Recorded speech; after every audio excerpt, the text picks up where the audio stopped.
Abi nimo, pag magkristohano na ka, dilibot pasabot, wala na kay problema.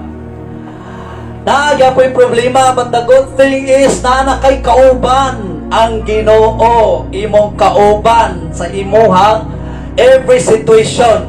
Mo na advantage. Mo nang nindot mga igsoon ang kinabuhi kristohanon, amen? Palakpak alang sa itong Ginoo.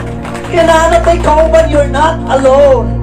We just lift up our hands to God. We're not alone. Kauban na nato ang Ginoo sa atong kinabuhi. The moment that we accepted God, kauban na nato siya. Matthew 28:20.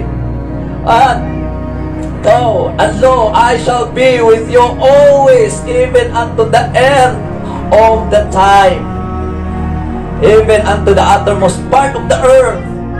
I am always with you. Dili lang kay with you always pag yun, every single day. Panahon nga naata sa kabundansya, kauban natong Ginoo. Panahon nga naata sa kawalan, oh, don't you worry, kauban gyapon nato ang Ginoo.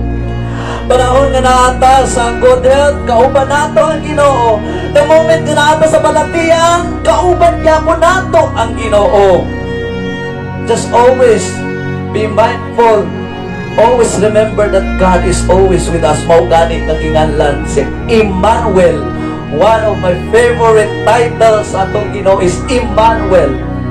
Every time na ako'y problema, every time na ako sa kabalaka, I was just always remember, Emmanuel, Emmanuel, Emmanuel. God is with me. God is with us. Ha? Muna assurance na itong mga kaigsunan.